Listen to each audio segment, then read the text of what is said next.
Vamos lá, uma boa tarde, bom dia, boa noite para você que vem aqui hoje participar dessa aula. Eu sei que essa aula já passou, o trimestre já acabou, mas eu fiquei em dívida. E aquilo que a gente promete, a gente precisa cumprir. Porque nessa lição desse trimestre, o que nós percebemos? A vida de Jesus, o verbo se fez carne. E todas as palavras que Jesus proferiu, ele cumpriu. Então, se nós temos esse exemplo, que é o Senhor Jesus, queremos viver com Ele, a gente precisa cumprir também todas as nossas palavras.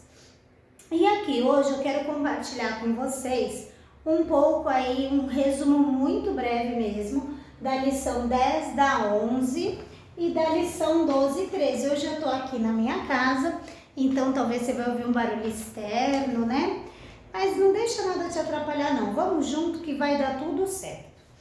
Na lição 10, que é desta revista da CPAD, nós vamos perceber aí o título, A Promessa do Espírito Santo. E ela tem como texto áureo aquele texto que ressalta a lição, né? Que é um texto que dá base para o que a gente vai estudar. Ele está em João, porque essa lição ela é toda baseada no Evangelho de João. E na lição 10, nós vamos perceber ali o texto áureo dizendo assim: E havendo dito isto, assoprou sobre eles e disse-lhes: Recebei o Espírito Santo. Isso no livro de João, Evangelho, capítulo 20, verso 22. E a verdade prática, que é aquilo que a gente pode colocar em dia na nossa vida, né? A promessa do Pai não se restringe a um grupo particular ou a um período específico, mas inclui todos aqueles que se arrependem e creem no Evangelho. Então nós vamos perceber nessa lição que Jesus ele já sabia que ele ia passar pelo Calvário, ele sabia que ele ia entregar a vida dele naquela cruz e ele sabia que ele precisaria confiar em Deus para que o Senhor cumprisse o que prometeu o Pai.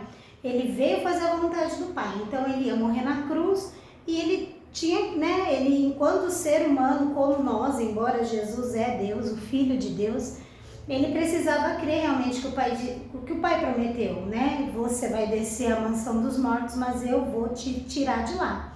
Você vai ressuscitar ao terceiro dia. E ali, Jesus sabendo como é difícil a gente passar pelo período de luto, né? Afinal de contas, os discípulos viveram com Jesus todo o seu ministério, né?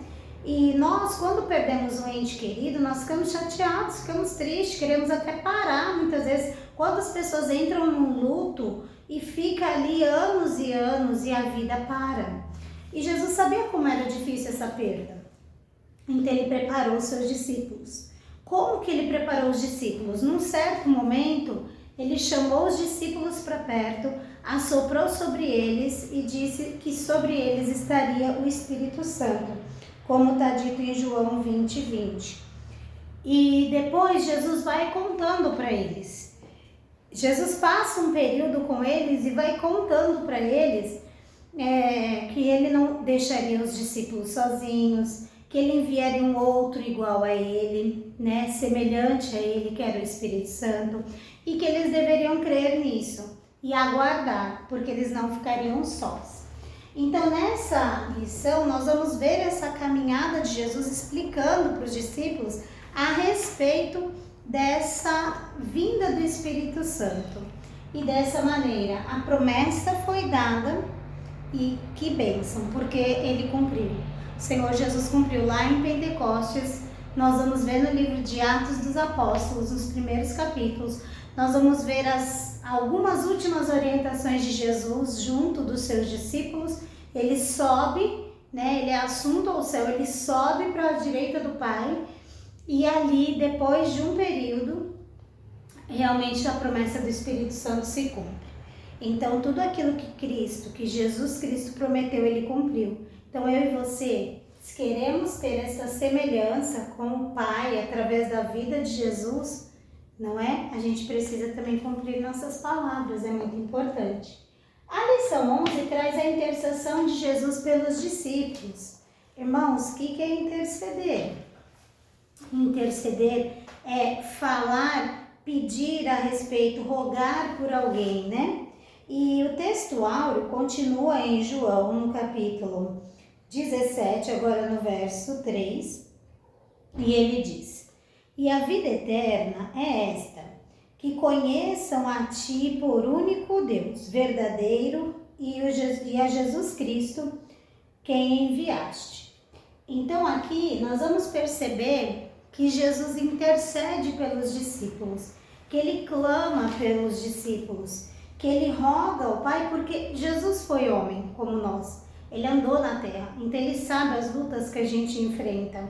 Ele pôde perceber o quanto dói na carne, o quanto dói no sentimento, o quanto na carne é pesado não comer, não beber, ter uma dor, né? Ele conseguiu perceber no corpo ali e nos sentimentos a perda, como a gente vê lá quando ele chorou, quando soube que Lázaro morreu, quando chegou ali e viu que realmente o amigo dele tinha morrido. Então, Jesus conseguiu perceber tudo que a gente vive na nossa humanidade, na nossa fraqueza. E através disso ele intercede pelos discípulos, pedindo para que eles consigam cumprir com o propósito, alcançando cada dia mais graça diante do Pai e dessa maneira seguir anunciando o Evangelho, porque a graça, né, maravilhosa do Senhor para nós é a gente conseguir caminhar e anunciar o Evangelho. Permitir, né? Permitir. Quem somos nós para permitir algo? Mas possibilitar que outras pessoas recebam a palavra, tenham suas vidas mudadas como nós recebemos e a nossa vida vem sendo mudada dia após dia. E aí, nessa mesma caminhada, nós vamos ter aqui, ó, a lição 12, do julgamento à ressurreição. E o versículo é o versículo de João, capítulo 19, o verso 30, e diz assim: E quando Jesus tomou o vinagre, disse: Está consumado. E inclinando a cabeça, entregou o Espírito. Irmãos, aqui a gente percebe como que Jesus tem, e naquela ocasião ele tinha sobre ele todo o poder do Pai, toda a divindade de Deus, porque ninguém poderia matar Jesus, ninguém. Ele se entregou. Então ele cumpriu com tudo que as escrituras estavam ali escritas, com a vontade do Pai, e ele se entregou. E aqui ele passou por situações tão semelhantes como a que muitas vezes nós enfrentamos no dia a dia, calúnias, mentiras. Ele foi julgado por erros que não eram dele. E muitas vezes nós passamos por isso também, por injúrias, por mentiras, por erros de outros, e a gente paga por tudo isso. Nessa lição que eu acho muito interessante, quando Jesus está ali naquela cruz, e ele, antes da cruz, né, mesmo, quando ele está no Getsemane, ele fala para o Pai, quando ele está em agonia, antes de ser julgado, crucificado e morto, ele fala: se possível, passa de mim esse cálice, mas contudo seja feita a tua vontade.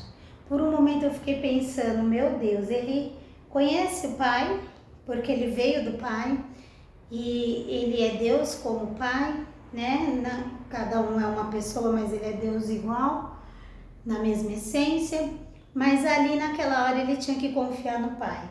Ele tinha que confiar e crer que o Pai cumpriria com a palavra dele e que o ressuscitaria dos mortos, que enviaria ali o poder do Espírito Santo para tirar ele dali, da mansão dos mortos. E muitas vezes, queridos, a gente confia em pessoas, as pessoas nos traem. As pessoas dizem: não, pode confiar que tal dia eu te pago tal coisa. Pode confiar, não, eu não vou contar esse segredo para ninguém. E a gente confia nas pessoas, mas nem sempre as pessoas cumprem com aquilo que elas nos asseguram. E nessa lição é muito belo ver Jesus ali naquela cruz, sofrendo tudo que ele estava sofrendo.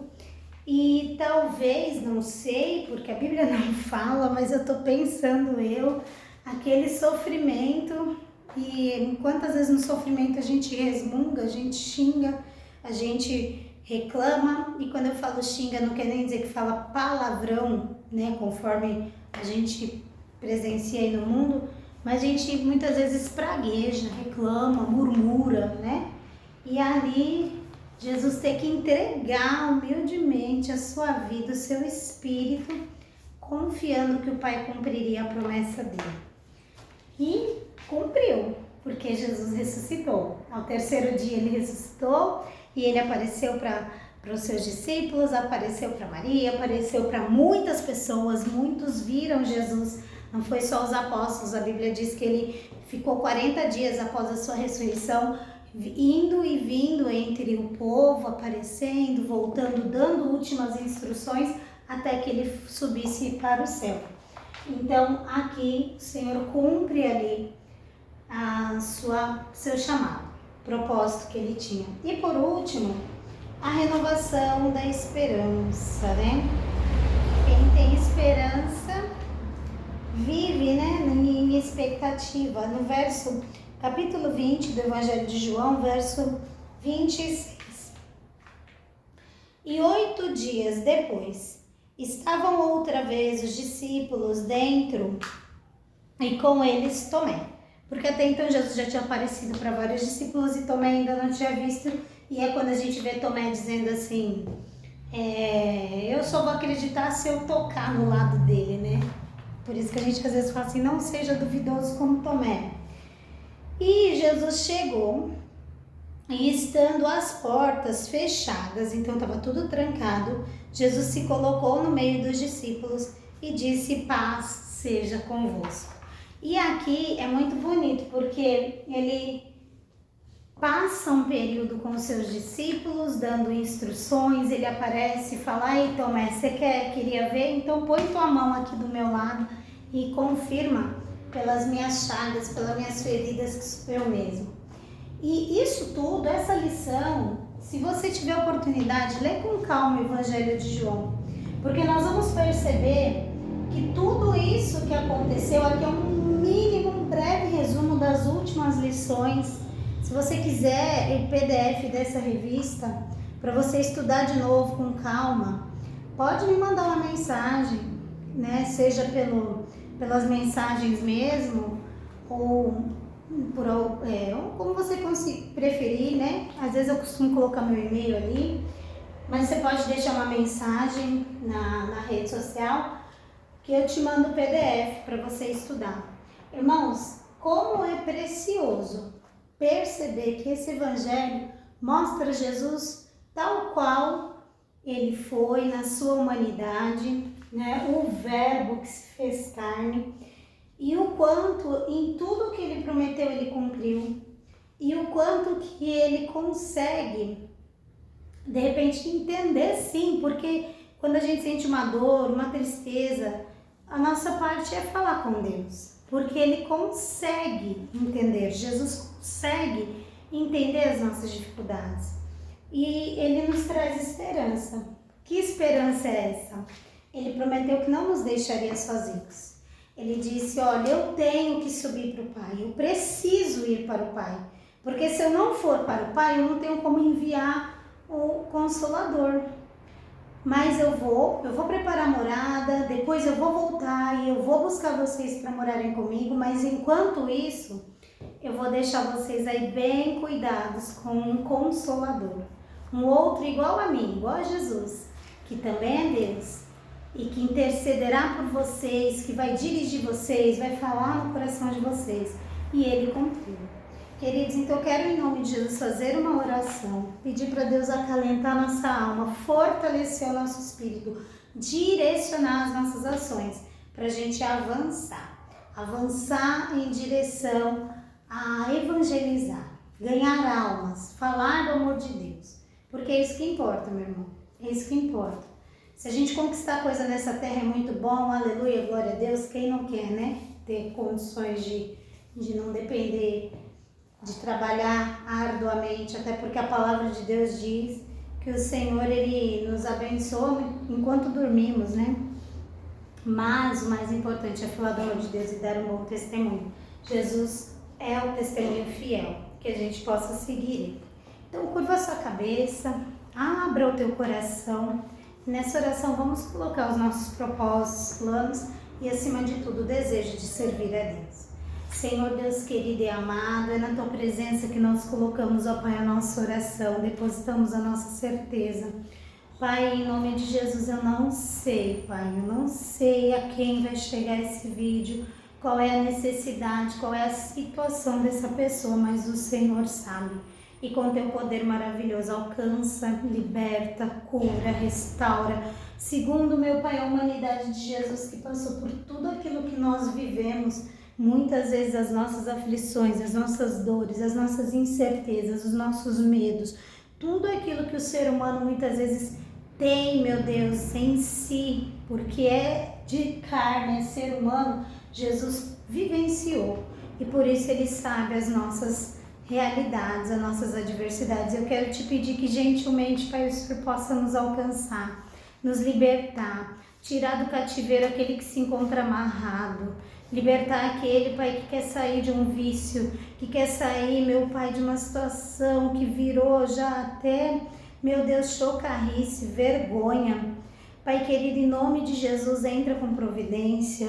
Essa pessoa que de repente está num leito de enfermidade, não consegue sair dali, ou porque tem uma enfermidade, uma doença, ou porque está com depressão, angústias, síndromes, meu Pai, do pânico, seja qual for o problema, ou até mesmo um câncer terminal, uma enfermidade mesmo, física, biológica, ali no corpo, Pai. Em nome de Jesus eu te peço, Jesus passou por tudo isso. O Senhor Jesus, ó Pai, Ele venceu naquela cruz do Calvário, Ele levou as nossas dores e enfermidades, que a gente receba do Senhor cura, saúde, libertação, para ganhar almas e viver a vontade do Senhor. Pai querido, eu peço e te agradeço, porque eu sei que o Senhor é bom, é justo e é fiel. Em nome de Jesus, amém. Queridos, recebe essa oração. E vou preparar as próximas lições. A gente já começou esse trimestre, Igreja em Jerusalém. Já houve a primeira aula e eu vou gravar ela ainda hoje, vou disponibilizar aí para vocês. Primeira aula falava sobre a igreja que nasceu no Pentecostes, né? Então, seguindo esta renovação da esperança, a gente vai engatar aí com essa descida do Espírito Santo, essa presença poderosa dele, e a igreja que nasceu lá no Pentecostes. E no domingo, porque hoje é dia 10 de julho, tá bom? De 2025. E no domingo, nós vamos estudar a lição 2, que é a Igreja de Jerusalém, um modelo a ser seguido. Queridos, fiquem na paz do Senhor, Deus abençoe e até o próximo vídeo. Dá um like, curte, compartilha. Preciso chegar nos 500 inscritos para eu descobrir algumas novidades aí no YouTube. Então, se você puder, se você gostou, dá um like, compartilha com seu irmão, com seu amigo, com o seu inimigo. Fala para ele, assiste isso daqui, né? Que se você não gostou ou gostou, assiste isso daqui, que quem sabe Deus fala com você, não sei. Então, compartilha, me ajuda, tá bom? E o que eu puder te ajudar também, eu vou estar por aí. Um abraço, fica na paz do Senhor. Fui!